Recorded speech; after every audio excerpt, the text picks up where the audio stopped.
था राजा। उनको एक मंत्री था, वह ईश्वर विश्वासी था। अनुकूल अथवा प्रतिकूल प्रत्येक परिस्थिति में वह यही कहा करता था कि ईश्वर जो करते हैं अच्छा ही करते हैं। राजा शिकार खेलने जाते तो मंत्री को भी साथ ले जाते थे। एक दिन राजा शिकार खेलने गए। उन्होंने शिकार पर जो हथियार चलाया उनसे उनकी अपनी ही अंगुली कट गई। राजा ने मंत्री को वह कटी हुई अंगुली दिखाते हुए कहा, देखिए मेरी अंगुली कट गई है।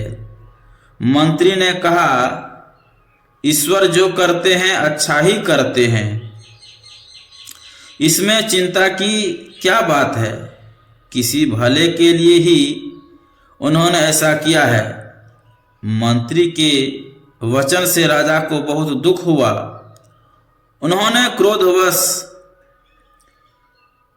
मंत्री से कहा, अपने घर चले जाओ, ऐसे मंत्री की आवश्यकता नहीं है। मंत्री घर चला गया। वहां ही वह रहने लगा। अंगुली का घाव छूट जाने पर राजा फिर शिकार खेलने गए।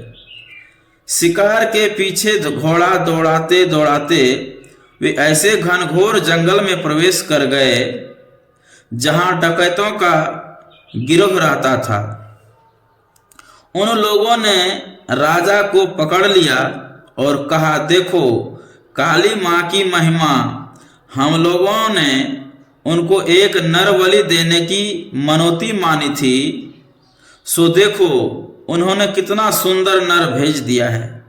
ऐसा कह उन लोगों ने राजा के वस्त्राभूषणों को उतार कर नहलाया, नई धोती पहनाई और बलि वेदी पर लाकर तलवार से गला उतारना चाहा। इतने में एक डकैत की नजर राजा की कटी हुई अंगुली पर पड़ी। उसने कहा, ठहरो ठहरो, इसे मत मारो, इसका अंग पहले से ही भंग है। अंग भंग की बलि नहीं दी जाती। डकैतों ने राजा को छोड़ दिया। राजा ने घर लौटकर सोचा, मंत्री बहुत अच्छा आदमी है। उसने उस दिन ठीक ही बात कही थी। ईश्वर जो कुछ करते हैं भले के लिए ही करते हैं। यदि मेरी उंगली कटी हुई नहीं होती तो आज मेरा गला कट जाता। ऐसा विचार कर राजा ने मंत्री को बुला लिया और जंगल में घटी घटना की सारी बातें सुनाकर पुनः मंत्री पद पर प्रतिष्ठित कर दिया। पश्चात राजा ने मंत्री से पूछा, मंत्री जी एक बात बताओ, तुमने उस दिन कहा कि ईश्वर जो कुछ करते हैं अच्छा ही करते हैं, भले के लिए ही करते हैं। मैंने मान लिया कि यदि उस दिन मेरी अंगुली नहीं कटी होती तो मेरा गला कट जाता। इसमें तो मेरा अवश्य ही भला हुआ, लेकिन ईश्वर ने तुम्हारी क्या भलाई की।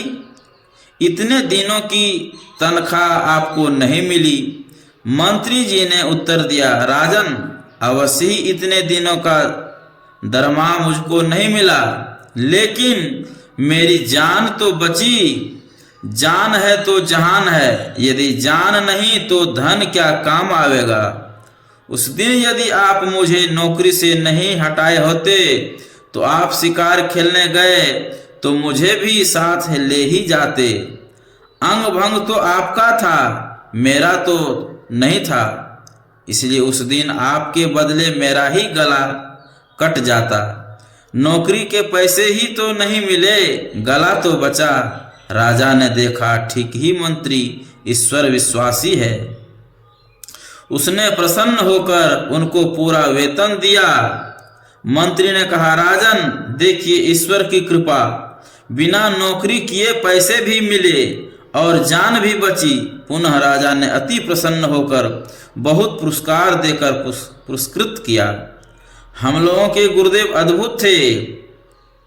परम पद गत पहुंचे हुए संत थे। वे अपने को इस प्रकार गुप्त रखते थे कि कोई पहचान न सके, किंतु क्या सूर्य भी बादल को ढक सकता है? उसकी किरणें स्वतः विकीर्ण होकर जगत को प्रकाशित करती है। उसी प्रकार आज गुरुदेव का ज्ञान प्रकाश भारत को कौन कहे, जापान, रूस, अमेरिका, नॉर्वे, स्वीडन आदि विदेशों को भी प्रकाशित कर रहा है। संप्रति वे पार्थिव शरीर में नहीं हैं, लेकिन उनका ज्ञान हम लोगों के पास है। उनकी महिमा अनंत है। वे अव्यक्त हैं, किंतु क्षण क्षण हमारी रक्षा करते हैं। सन 1986 ईस्वी में गुरु महाराज ब्रह्मलीन हुए। एक साल बाद सन 1987 ईस्वी में उनकी 103वीं जयंती मनाने के लिए जहां तहां से सत्संग प्रेमी जन इसी सत्संग प्रशाल में समवेत थे। एक प्रोफेसर साहब सपरिवार आए थे। उनका नाम है बाबू श्री शिवनारायण जी यादव। ये पूर्णिया जिला अंतर्गत परसाहाट के निवासी हैं। ये दोनों पति पत्नी सत्संग में बैठे हुए थे। इनकी 2 बच्चियां, जिनकी उम्र क्रमशः 7 साल और 9 साल की थी, गंगा स्नान करने चली गई। अचानक 7 साल की उम्र वाली बच्ची गंगा की प्रखर धार में पड़कर बह गई। 9 साल की उम्र वाली बच्ची रोती रोती दौड़ती हुई माँ बाप के पास आई और उस 7 साल की बच्ची का नाम लेकर कहा, माँ फलाना तो गंगा में डूब गई। प्रोफेसर शिवनारायण बाबू ने कहा, जब वह गंगा में भंस ही गई तो हम जाकर भी क्या करेंगे, सत्संग समाप्ति के बाद जाएंगे। वास्तव में उन्होंने ऐसा ही किया। सत्संग समाप्ति के पश्चात वे दोनों पति पत्नी गंगा किनारे जाते हैं तो देखते हैं कि वहां वह बच्ची बेहोश पड़ी है। वे लोग बच्ची को उठाकर आश्रम लाते हैं। मेरे पास खबर आती है। मैंने कहा, जो अपने इष्ट पर एकनिष्ठ होकर रहते हैं उनका अनिष्ट नहीं होता। इसको कुछ हुआ नहीं है, फिर भी डॉक्टर को दिखला दीजिए।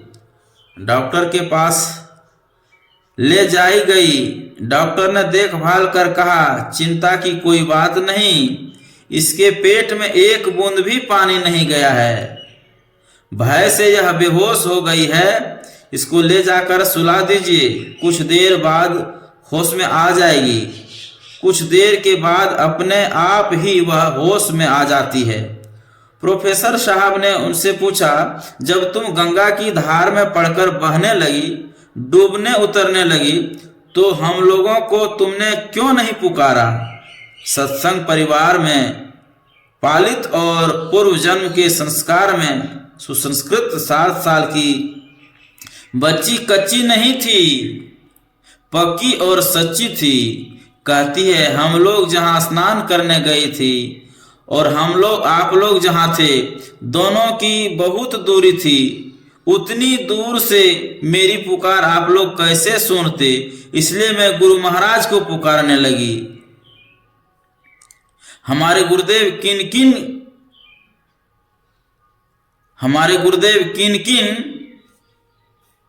की कहां और कैसे कैसे रक्षा करते हैं, कौन कह सकता है।